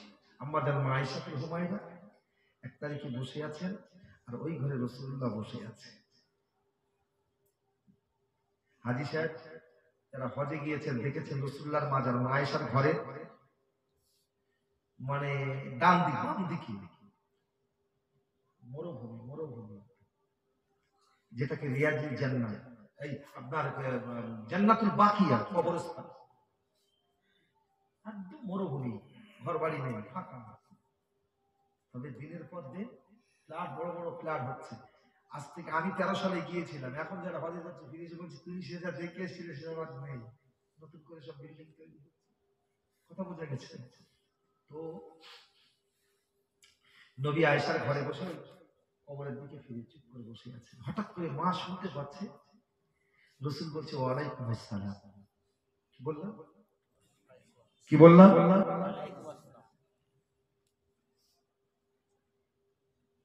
মা কিছুক্ষণ চিন্তা করলেন, নবীকে সালাম দেবে তবে তো নবী উত্তর দেবে। এখানে তো কেউ নেই, সামনে তো একটা লোক নেই, কেউ তো সালাম দিলেন। নবী বললেন ওয়ালাইকুম আসসালাম। লাস্টে মা না থাকতে পেরে বলছে হুজুর আপনার মাথা টাথা খারাপ হয়ে গেছে। স্বামী স্ত্রীর কৌতূহল পাই, মাথা খারাপ হয়ে গেছে, কেউ সালাম দেয়নি, আপনি জবাব দিলেন। আয়েশা আমাকে সালাম দিয়েছে, তাই আমি রাসূলুল্লাহ জবাব দিয়েছি। জোরে বলো, জোরে বলো। কে সালাম দিল? নবীকে কি সালাম দিল?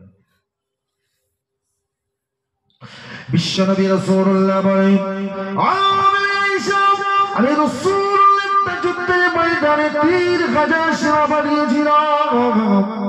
সেই যুদ্ধটার নাম হলো মতোয়ার যুদ্ধ। কিসের যুদ্ধ বলেছিল? মতোয়ার যুদ্ধে আমি রাসূলুল্লাহ 3000 সেনা পাঠিয়েছিলাম, আর কাফের সেনা সংখ্যা ছিল 1 লক্ষেরও বেশি। 3000 সেনার ভিতরে আমি নবী 3 জনকে কমান্ডার করেছিলাম। যুদ্ধ পরিচালনা করতে গেলে কমান্ডার মানে কি গো, নেতা সর্দার লাগে না? লাগে না। 3 জনের নাম প্রস্তাব দিলাম। একটার নাম দিলাম জায়েদ, আর একটার নাম দিলাম জাফর, আর একটার নাম হলো আব্দুল্লাহ বিন রওহা। তোমরা 3 জন পরিচালনা করবে। তবে ময়দানে যাওয়ার আগে তোমরা বাড়ি যাও, যে যার ঘরে গিয়ে দোয়া চেয়ে নিয়ে এসো। জায়েদ বলছে হুজুর আপনি তো আমার পুষেছেন, আমার বাপ মা নেই তো, আপনি বলেছেন ঘরে বসে যিনি শুনেছেন উনি হলেন আমার আম্মা, আম্মা জান মায়েশা বিন হুমায়রা। আমি মেনে নিলাম। আমান্না সাল্লামনা সামিনা ওয়া তুবানা। জোরে বলুন সুবহানাল্লাহ। ঘরে গিয়েছেন জাফর, বিবি আল্লাহ রাসূল আমাকে মতওয়ার যুদ্ধের কমান্ডার করেছে। তবে সাহাবারা ভেবে নিলেন 3000-এর মধ্যে 3 জনের নাম নবী বলেছে, মনে হয় 3 জনের একজনও ফিরে আসবে না। হযরত জাফর ঘরে গিয়ে বলেছেন ও নবী আমার, রাসূলুল্লাহ মতওয়ার যুদ্ধের কমান্ডার করেছে, যুদ্ধের ময়দানে আমি লড়তে যাব। যুদ্ধের ময়দানে গিয়ে যদি আমি শহীদ হয়ে যাই তোমার কাছে আর ফিরে আসা হবে না।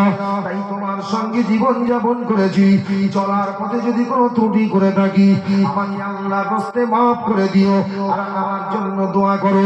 বিশ্বসঙ্গের সঙ্গে আল্লাহর কাছে হাত তুলে দোয়া করে বলেছিল ইয়া রাব্বি আমার আল্লাহ, নবী যে পথে পাঠিয়ে আমার স্বামীকে পাঠিয়েছে ওই পথে ফেরানোর ক্ষমতা আমার নাই, তবে দোয়া করি তোমার কাছে আল্লাহ তুমি আমার স্বামীকে যুদ্ধের ময়দান থেকে আবার আমার কাছে জিহাদের কাজী করে ফিরিয়ে দেবে। জোরে বলা যাবে সুবহানাল্লাহ। দোয়াটা কিন্তু হযরতে জাফরের বরদস্ত হলো না। হাতের ভিতর থেকে তরোয়ালটা বার করে উল্টো পিঠ দিয়ে বিবির হাতে আঘাত করে বলেছিল বিবি তুমি কি জানো না উল্টো দোয়া করতে নাই আল্লাহ বরদস্ত করে না।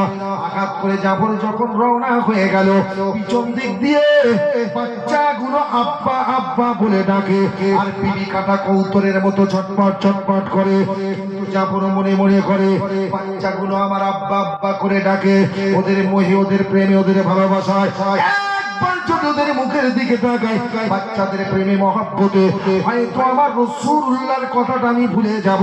নিষ্ঠুরের মতো জাফর এগিয়ে গেল, একবার পিছনের দিকে ফিরে তাকালেন না। যে কথাটা কিতাবের মধ্যে এসেছে কারবালা প্রান্তরে নবী দৈত্য ইমাম হোসাইনের মাথাটা কেটে নিয়ে পল্লবের উপরে পল্লবের মাথায় দিয়ে ওবাইদুল্লাহ ইবনে জিয়াদের কাছে নিয়ে গিয়েছিল। ওবাইদুল্লাহ ইবনে জিয়াদ নবী দৈত্য ইমাম হোসাইনের মাথাটা একটা পাত্রের উপরে রেখে দিয়ে চেয়ারে বসে চাবুক দিয়ে হোসাইনের মাথায় মারতে শুরু করে দিয়েছিল। কখনো গুঁতো মারে, কখনো চোখে গুঁতো দেয়, কখনো কানে গুঁতো দেয়, এমন বেয়াদবি কেউ দেখে সহ্য করতে পারে? আমার নবীর একজন বুড়ো সাহাবা, জয়ীব সাহাবা এই মজলিসে ছিল, আর কেনা দাঁড়িয়ে বলেছিল, সন্তান ওবাইদুল্লাহ ইবনে জিয়াদ, তুই কার মাথার উপরে ছড়ি দিয়ে আঘাত করিস? তুই জানিস না আমি জানি। আমার রাসূলুল্লাহর খেদমতে আমি দেখেছি যাদের নিয়ে নবী কত খেলা করেছে। শুধু খেলা নয় গো, খেলা নয়, আমি দেখেছি যে মুখের উপরে তুমি চাবুক দিয়ে আঘাত করো, ওই মুখের উপরে আমি আর কেনা দেখেছি আমার মানবতার নবী মদিনার কামলিওয়ালা হাজার হাজার হাজার হাজার বার আমার রাসূলুল্লাহ ওই মুখে চুমু দিয়েছে। জোরে বলো সুবহানাল্লাহ। হাজিরা হজে যায়, হাজরা আসওয়াদে পাথরে চুমু দেয়। কথা বলছেন না কেন? অসুবিধা হচ্ছে নাকি? সময় শেষ হয়ে গেছে, একদম কারেন্ট 10 মিনিট। আর যদি কেবল আমার পিছনে আছে আসবে। আর যদি অসুবিধা হয় বললাম নেমে যাচ্ছে, আর একটা বক্তব্য দিয়ে দিন। কথা বলতে অসুবিধা নেই। হাজিরা হজে গিয়ে হাজরা আসওয়াদ পাথরে চুমু দেয়। এত হাজির ভিড়, তাই এখন একটা কৌশল মানে কিয়াস করেছে, ওখানে গিয়ে পাথরে চুমু দিতে গিয়ে তুই মারা যেতে পারো। তাই বলা হয়েছে যদি না যেতে পারো দূর থেকে বুচা দেবে, তার মানে বুচা। তবে হাজরে আসওয়াদ পাথরের দিকে তাকিয়েছে, অন্যদিকে ফিরে না, ওই দিকে ছেড়ে বুচা দেবো, আবার চুমু দেবো, আদায় হবে। ওই পাথরকে হযরত ওমর কি বলেছিল জানেন? খলিফা হযরত ওমর রাদিয়াল্লাহু তাআলা আনহু পাথরের পাশে দাঁড়িয়ে বলেছিল, এক জান্নাতি পাথর হাজরে আসওয়াদ, তোকে কত মানুষ চুমু দেয়, তুই বড় গরিবে তো। আগে আমি খলিফা ওমর তোর পাশে দাঁড়িয়েছি চুমু দেব বলে, এখন তুই বড় গরিবে তো। তবে শুনে নে, জেনে নে, তুই বেশি পাথর হলেও মানুষ তোকে চুমু দিল, আমি তোকে চুমু দিতাম না, কিন্তু চুমু দেবো একটাই, তার কারণ তোকে নয় গো, তোকে নয়, ওমর জানি তোর উপরে আমার মানবতার নবী চুমো দিয়েছে। আমার নবী যদি চুমো না দিত আমি তোকে জীবনেও কোনোদিন চুমো দিতাম না। আমার চুমো দেবার অর্থ হলো আমার রাসূলুল্লাহর মুখের উপরে চুমো দেওয়া। জোরে বলা যাবে সুবহানাল্লাহ, আরো জোরে বলা যাবে সুবহানাল্লাহ। পাথরে চুমু দিতাম না, দিব কেন? নবী তোর উপরে চুমু দিয়েছি। সাহাবা হুজুর বলছে, জানিস আমি হাজার হাজার বার ওই মুখে রাসূলুল্লাহ চুমু দিতে দেখেছি। এজিদের লোক এখন সমাজে আছে না নাই? এজিদ মার্কা মুসলমান আছে না নাই? এজিদ বলবো না, এজিদ মার্কা। তাহলে হোসেনের মুখে ছিল কি? রাসূলুল্লাহ চুমু। আর তোমার মুখে কি আছে? রাসূলুল্লাহর মুখের দাড়ি। ভুল বলছি নাকি? ভুল বলছি? তাহলে যে মুখে রসুল চুমো দিয়েছিল, এজিদ আঘাত করেছিল, সাহাবা হুজুর বলছে, জানিস না কত বড় তুই বিয়াদব? এখন যদি নবীর উম্মত হয়ে নবীর মুখের দাড়ি যদি মুখে থাকে, সেই দড়ি যদি কাটে, এরা এজিদ না হলে এজিদ মার্কা কিনা বলে? রাগ করলে হবে না।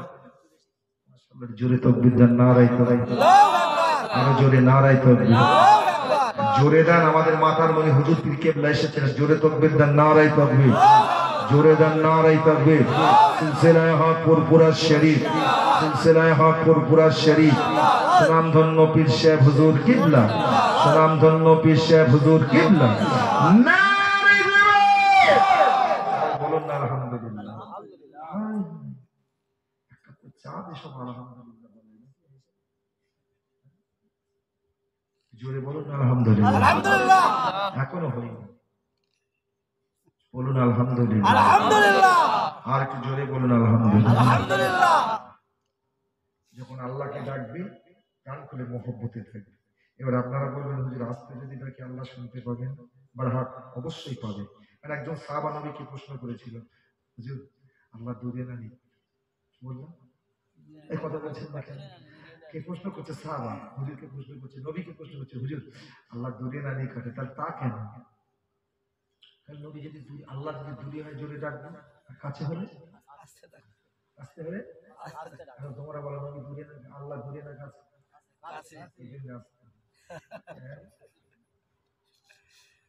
আচ্ছা, এর মধ্যে কি আছে? আল্লাহ তো আছে দুনিয়া যত لفجاري قلدت ظاهر ما فيه فبدوت شخصا কথা বলে দিদি তো কথা বলছেন না কেন?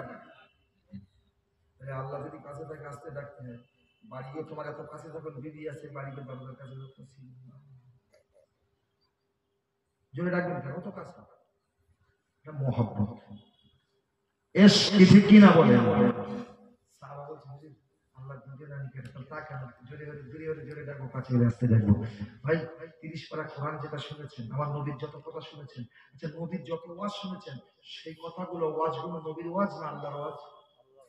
নবী যা বলেছেন সব আমার আল্লাহর কথা, যেটা নবীর কথা সেটা আল্লাহর কথা।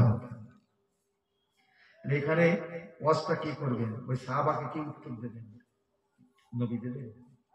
রাসূলুল্লাহ মাদানী করলেন, ফেরেশতা জিবরাইলকে আল্লাহ কোরআনুল কারীমের একটা আয়াতে পাক দিয়ে হাজির হতে বললেন। হযরত জিবরাইল রাসূলুল্লাহর কাছে এলেন, আসসালামু আলাইকা ইয়া রাসূলুল্লাহ, আসসালামু আলাইকা ইয়া হাবিবাল্লাহ, আল্লাহ পাক আমাকে পাঠিয়েছে কোরআনুল কারীমের একটা আয়াত দিয়ে আপনার কাছে। বিসমিল্লাহির রহমানির রহিম, ওয়াইজা সালাকা ইবাদি আন্নী ফাইন্নী করিব। ও নবী তোমাকে যে প্রশ্ন করেছে আল্লাহ দূরে না নিকটে, দূরে হলে জোরে ডাকবো, কাছে হলে আস্তে ডাকবো, তুমি ওকে বলে দাও এই ঘাড়ের যে রগ আছে রগের চাইতেও আল্লাহ অতি নিকটে আছে।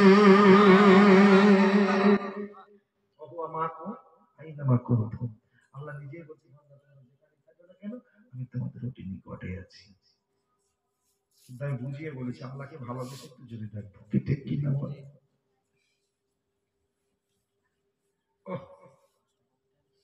কি বলছিলাম, ওয়াজ করছিলাম বলুন তো? এদিক ওদিক গেলে মনে থাকে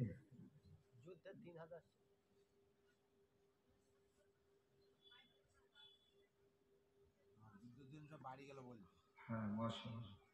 তাহলে হুজুর এসছে যখন তাহলে তাকবীরের জোরে হবে তো, হবে তো নাকি? এসছে আমার দাদা হুজুরের খুন এসছে, যেখানে দাদা হুজুরের খুন যায় সেখানে আল্লাহ রহমত বর্ষে দেয়, কারণ দাদা হুজুরের বেগ দোয়া রুহানি ফয়েজ সেখানে হাজির হয়ে যায়। ঠিক কিনা বলে? আওয়াজ দেন নারে তাকবীর। খুব তাড়াতাড়ি এসে গেছে, চিন্তার কোনো কারণ নাই। হুজুর কিন্তু সালাম দেই, এটাই বলছিলাম তো। এই কথা বলতে গিয়ে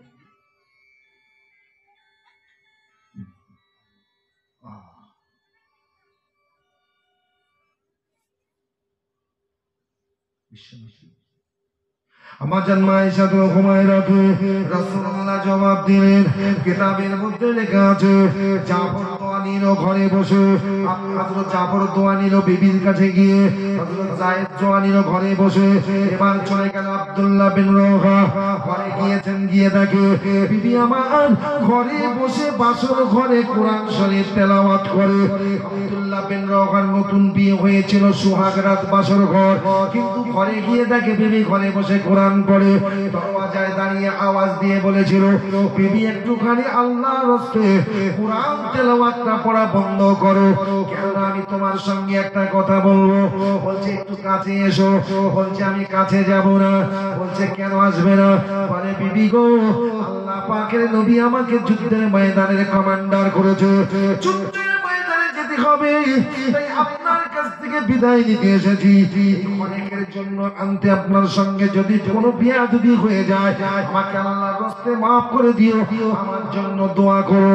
সঙ্গে সঙ্গে বিবি বলছে আমি একটু ঘরে এসো। বলছে না ঘরে যাব না, তোমাকে আমি নতুন বিয়ে করেছি বাসর ঘর, তোমার প্রেমের জানায় যদি জড়িয়ে যাই নবীর কথাটা আমার অমান্য করে হয়ে যাবে। বিবি তখন বলেছিল স্বামী আল্লাহর কসম দিয়ে বলছি তোমার সঙ্গে প্রেম নিবেদন করব না, তবে একটু ঘরে আসবেন।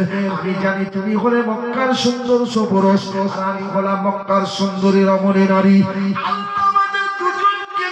ঘটিয়েছিল নবী আমার যুদ্ধের ময়দানে পাঠাবে, ফেরানোর ক্ষমতা আমার নয়, তবে ঘরে আসতে একটাই জন্য বলেছি প্রেম নিবেদন করব না, শুধুমাত্র ঘরে আসবেন। আমি আপনাকে একটা বারের মতো নয়নের চোখে আমি সুন্দর করে দেখে নেব, কেননা কিয়ামতের কঠিন দিন।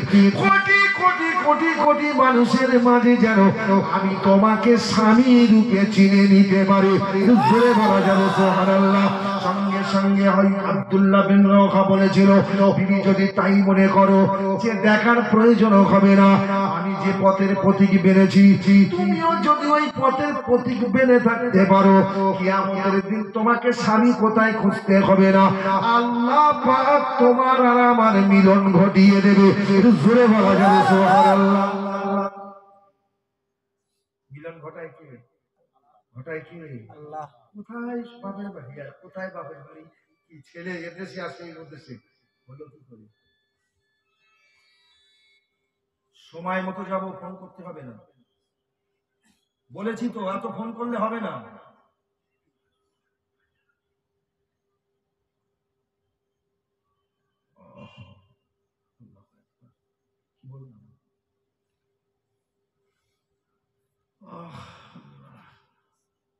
হযরতে আব্দুল্লাহ বিন রওহা ঘরতে বেরিয়ে গেলেন 3000 সেনা নিয়ে উতওয়ার যুদ্ধের ময়দানে হাজির হয়ে গেলেন।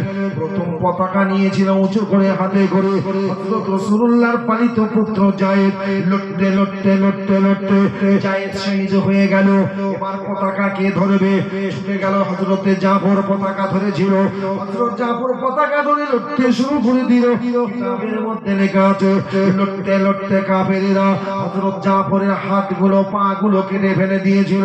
হযরতে জাফর একজন পাশের সাহাবাকে ডেকে বলেছিল, আল্লাহর নবী সাহাবারা, আমি জাফর যুদ্ধ করাকালীন আমার নাকে জান্নাতের ঘ্রাণ খুশবু ভেসে আসছে গো, আমার মনে হয় আমি শহীদ হয়ে যাব। তবে তোমাদের ডেকেছি একটাই কথা বলবো, আমি যদি শহীদ হয়ে যাই আমার নবীকে আমার সালাম বলে দিও, আর বলে দিও জাফর শহীদ হয়ে গেলেও এখনো ইসলামের পতাকা জমিনে পড়তে দেয়নি। জোরে বলা যাবে সুবহানাল্লাহ, আরো জোরে বলা যাবে সুবহানাল্লাহ।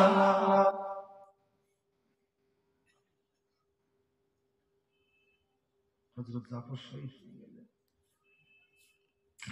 আব্দুল্লাহ বিন রওহা জাফর শহীদ হয়ে যাবার খবরটা জানতে পেরে ছুটে আসছেন আর কে পতাকা ধরবেন বলে। ছুটে আসতে আসতে দূর থেকে আব্দুল্লাহ বিন রওহা বলেন, আমি দেখতে পাই কি যেন আমার আগে গিয়ে পতাকাটা ধরে উঁচু করে রেখে দিয়েছে। আব্দুল্লাহ বিন রওহা অবাক হয়ে গেল। দৌড়ে দৌড়ে দৌড়ে এসে দেখে কি হযরত জাফরের দেহটা ক্ষত বিক্ষত করে দিয়েছে। হাত একদিকে, পা একদিকে, ধর একদিকে, মাথা একদিকে। হযরত আব্দুল্লাহ বিন রওহা বলে, আমি জাফরের হাতগুলো, পা গুলো, ধরটা এক জায়গায় করি। এবার হযরত জাফরের মাথাটা যখন এক জায়গায় করার জন্য গেলাম, আমি মাথার কাছে গিয়ে দেখি হযরত জাফর শহীদ হয়ে গেল। ইসলামের পতাকাটা হাত দিয়ে মজবুত করে আকাশের দিকে উঁচু করে ধরে রেখে দিয়েছে। জোরে বলা যাবে, আরো জোরে বলা যাবে। দুই পাটি দাঁত দিয়ে চেপে উঁচু করে ধরে রেখেছে। ইসলামের পতাকার মর্যাদা আছে না নাই? এখন ইসলামের পতাকার দাম বেশি না পাটির পতাকার দাম বেশি? যেমন ভুল করবি তেমন ভুগবি। ভুলের মাসুল মুসলমান তোকে দিতেই হবে।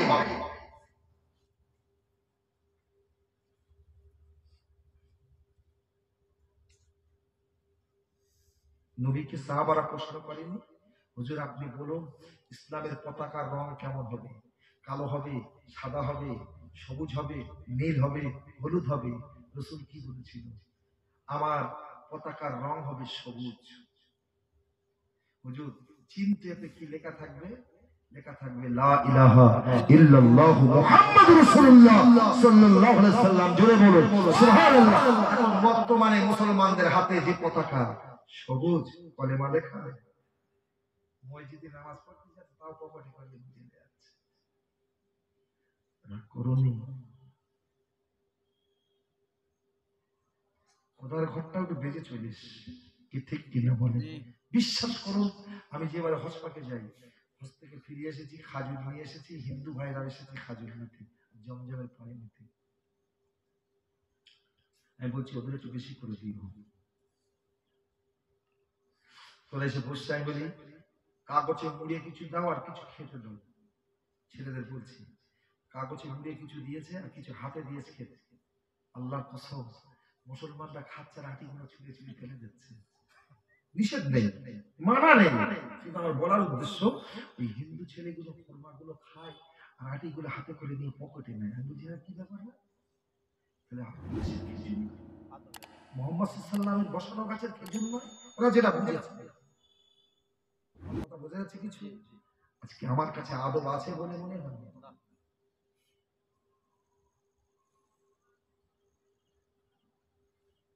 কষ্ট করে বলছি কথা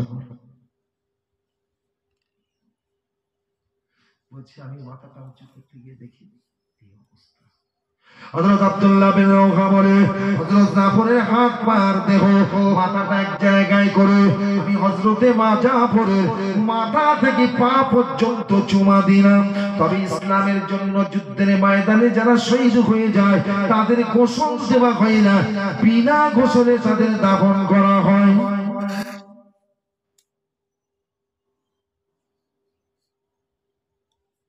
রক্তমাখা দেহ কাপড়ের সঙ্গে জড়িয়ে হযরতে জাফরকে দাফন করে দিল।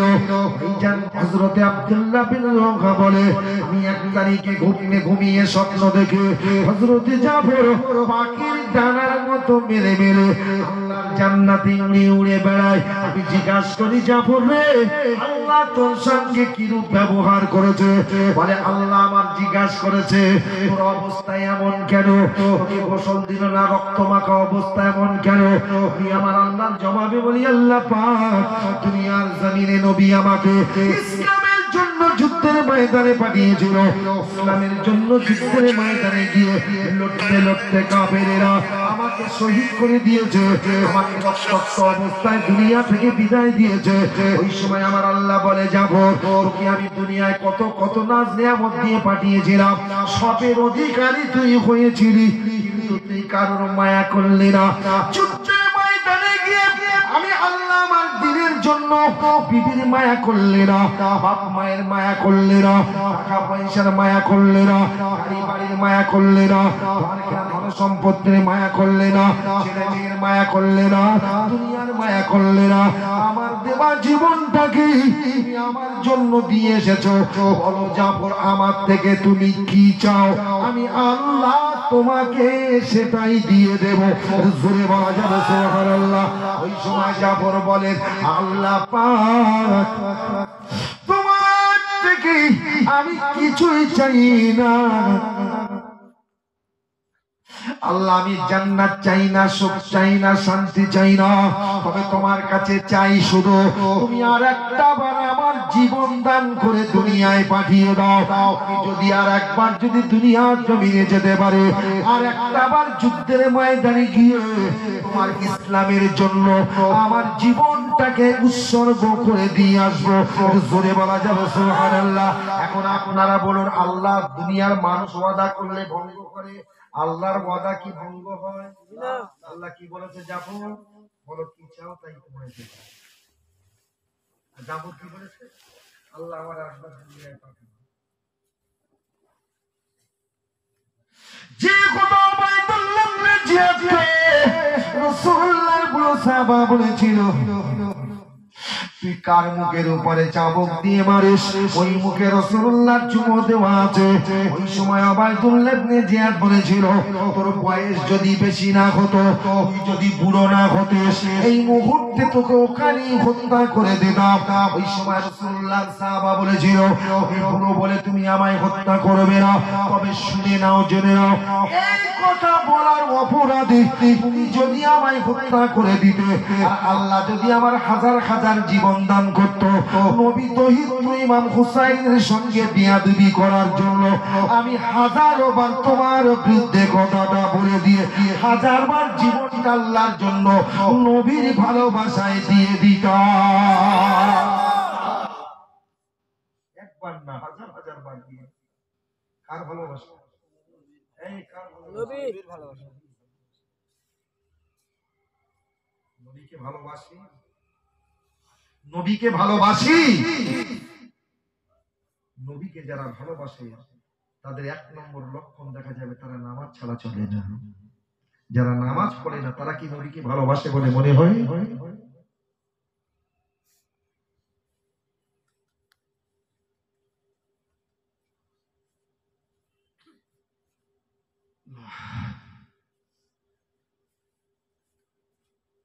আল্লাহ একবার জীবন দাও, জীবন দিয়ে আরেকবার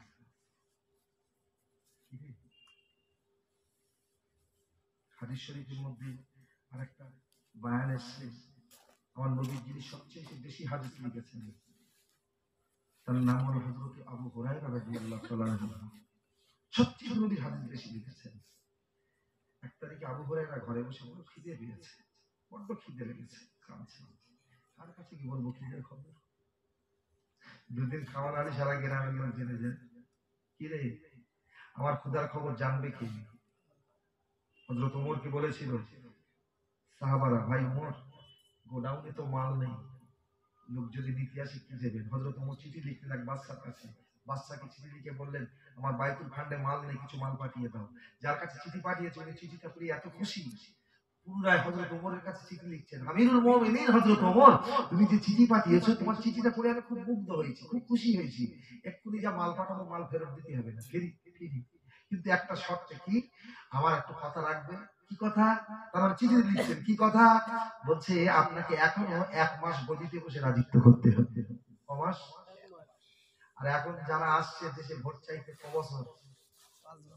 এই কথা বলে শালা মরবে কালকে মরবে জানে না, আমার 5 বছর গ্যারান্টি লাগছে, আর তুমিও পাগল তার পিছনে ছুটছো। করলেন কথাই সে কোন সাহসে বলে আমাকে ভোটটা দিবি, 5 বছর তোর পাশে থাকবো? ফেরাউন ছাড়া কেউ না। হযরত ওমরকে বলছে 1টা বছর গদিতে বসবে, গল্প করে দিব। আমিরুল মুমিনিন হযরত ওমরের কাছে এই চিঠিটা যখন এলো, হযরত ওমর চিঠিটা খুলে পড়ার সঙ্গে সঙ্গে হযরত ওমরের 2 চোখ বয়ে অজার নয়নে পানির দশা গড়িয়ে পড়তে লাগলো। হযরত ওমর কাঁদে আর কোরআনের পাতায় লক্ষ্য করে আল্লাহ কোরআনে বলেছে, ইজা জা আজালুহু লা ইস্তাখিরুনা সাআতান ওয়া লা ইস্তাকদিমুন। আল্লাহ কোরআনে বলেছে সময় বলেনি, জাস্ট টাইমে, নির্দিষ্ট টাইমে জানটা কবজ করা হবে। ও আমাকে বলেছে 1 বছর গদিতে বসে রাজত্ব করতে হবে। যদি আমার কাছে এর আগে আজরাইল আসে আর আমি যদি ওর সঙ্গে বলি হ্যাঁ 1 মাস গদিতে বসে রাজত্ব করব, তাহলে ওর সঙ্গে যদি মিথ্যে কথা বলা হয়ে যায় আর আমি যদি তার আগে মারা যাই, আমি আল্লাহর কাছে ওমর কি বলে জবাবটা দেব? সুবহানাল্লাহ। বাড়িকে সুবহানাল্লাহ এখানে বলে কি লাভ? কি বলেছে? ও তো বলেছে 1 মাস তো অনেক দূরের কথা, ভুল বললাম নাকি? যে ওমর নিজে 1 মাসের গ্যারান্টি নিতে পারে না, এ দেড় মতে পানি নেয় না, এ বলছে 5 বছরের গ্যারান্টি। তার পেছনে ছুটছ, অভিষেক। খুব বিপদে পড়েছি, মসজিদে আল্লাহ করবি, আল্লাহ যদি দয়া করে এই মসজিদের সিজদাটা কবুল করেন, আল্লাহ কঠিন বিপদ থেকে তোকে হেফাজত করবে। বাঁচতে যদি চাস এখন তোর একটাই পথ, চিনতে হবে মসজিদ, কেউ বাঁচাতে পারবে না।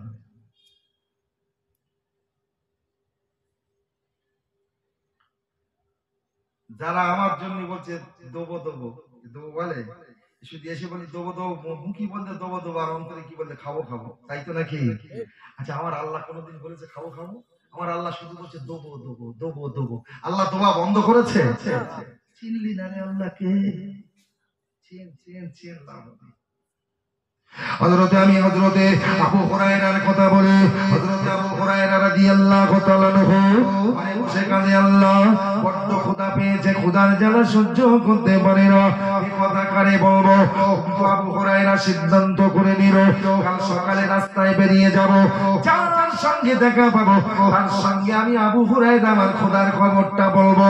হযরত আবু হুরায়রা পরদিন সকালে রাস্তায় বেরিয়েছেন, কিন্তু ওই পথ দিয়ে যেতে যেতে দেখে ওই রাস্তা দিয়ে হযরত ওমর রাদিয়াল্লাহু তাআলা আনহু আসে। হযরত আবু হুরায়রা নিয়ত করে নিল, আমি যদি সরাসরি গিয়ে বলি ওমর খাবার হয়নি কিছু খেতে দাও, তাহলে এটা যেন বিয়াদবিমূলক কাজ হয়ে যাবে। তাই আবু হুরায়রা সিদ্ধান্ত করে নিল, আমি রাসূলুল্লাহর সামনে হযরত ওমরের কাছে গিয়ে সালাম দেব, আর ওমর আমার সালামের জবাবটা দিয়ে যখন বলবে ভাই আবু হুরায়রা তুমি কেমন আছো, তখন আমার খোদার খবরটা আমি ওমরকে বলবো। যেমন ভিখারি বাড়ি এসে আগে ডাইরেক্ট ভিক চায়, আগে বলে লা ইলাহা ইল্লাল্লাহ, ঠিক কিনা, তারপর দুটো ভিক দাও। হযরত আবু হুরায়রা বলছে আগে সালাম দেব, তারপর সালামের জবাব দিলে আমি বলবো, যদি জিজ্ঞেস করে কেমন আছো, কি জবাব দেয়, জিজ্ঞেস করে না ভালো মন্দ, আমি বলবো খাওয়া ভালো। হযরত ওমর রাদিয়াল্লাহু তাআলা নহর কাছে গিয়ে হযরত আবু হুরায়রা সালাম দিল, হযরত ওমর সালামের জবাব দিল বটে, কিন্তু কোন কথা আবু হুরায়রাকে না বলে সাইড কাটিয়ে চলে গেল। হযরত আবু হুরায়রা বলে কি হলো, ভেবেছিলাম জবাব দিয়ে ভালো মন্দ জিজ্ঞাসা করবে, আমি ওমরকে খোদার খবর বলবো, কিন্তু ওমর তো আমার কোনো কথা জিজ্ঞাসা করলো না, আমার রাস্তা দিয়ে হেঁটে যায়, যেতে যেতে দেখে ওই রাস্তা দিয়ে খলিফা হযরত আবু বকর হেঁটে আসে। হযরত আবু হুরায়রা মনে করে নিল ওমরের মতো আবু বকরকেও সালাম দেব। আবু বকর সালামের জবাব দিয়ে যখন বলবে আবু হুরায়রা কেমন আছো, তখন বলবো খোদার জ্বালা। কিন্তু হযরত আবু হুরায়রা সত্যিই আবু বকরের কাছে গিয়ে সালাম দিল।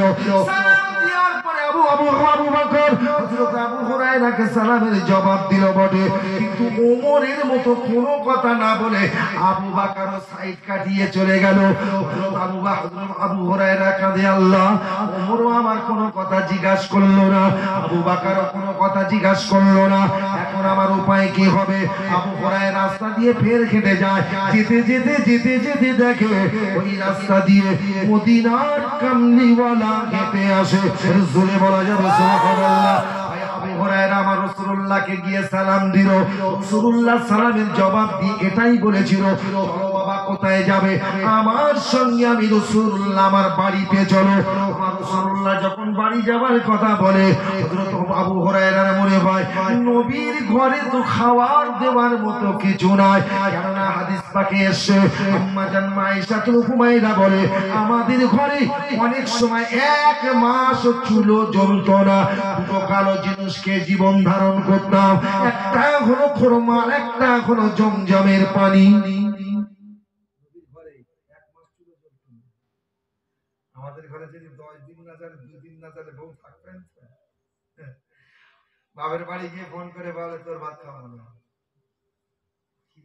একটু কষ্ট করে দেখ, আল্লাহ তো দয়া করতে পারে। কি রে হযরত আবু হুরায়রা রাসূলুল্লাহর সঙ্গে রাসূলুল্লাহর ঘরে গেলেন, আর আমার রাসূলুল্লাহ ঘরে গিয়ে আম্মা জান আয়েশাতুল হুমায়রাকে ডাকলেন, ঘরে যদি খাবার কিছু থাকে খেতে দাও। আম্মা জান আয়েশাতুল হুমায়রা এক পেয়ালা দুধের রাসূলুল্লাহর কাছে হাজির করেছে। আবু হুরায়রা বলে ছোট দুধের পেয়ালা যদি আমার একলা গায় তো কিলোবে না, খিদে তো 3-4 দিন কইতে একটু পারি দুধ। নবী বলে আয়েশা বকরি যেটা আছে ঘরে মাঠে তো আমি রাসূল জানি দুধ নাই, দুধ পেলে কোথায় পাশের বাড়ির একজন দিয়ে গেছে। আবু হুরায়রা মনে মনে করে কখন দুধের পেয়ালাটা দেবে সেনে দেবো, সহ্য হয় না। নুন দেওয়ার আগে দুগাল খাওয়া হয়ে যায় রে পার, কি ভুল বলছি নাকি? রোজার মাসে দেখবেন নিয়ে অর্ধেক বলা হয়নি, ওদিকে সব দুটো খাওয়া হয়ে গেছে, সারাদিন উপোসে রয়েছে আর হয় আল্লাহ। আপনাদের এদিকে মাশাআল্লাহ এটা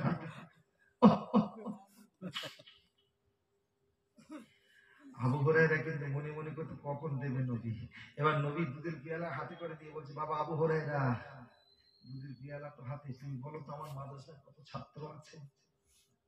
রাসূলুল্লাহ একটা মাদ্রাসা তৈরি করেছিল, যে মাদ্রাসার নাম হলো আসহাবে সুফফার মাদ্রাসা, যেটা রাসূলুল্লাহর মাজারের পাশে জান্নাতুল বাকিয়া কবরস্থানের দিকে।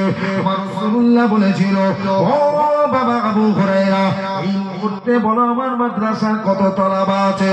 ইয়া রাসূলুল্লাহ হাবিবাল্লাহ আপনার মাদ্রাসার এই মাত্র তলাবার সংখ্যা মাত্র 40 জন।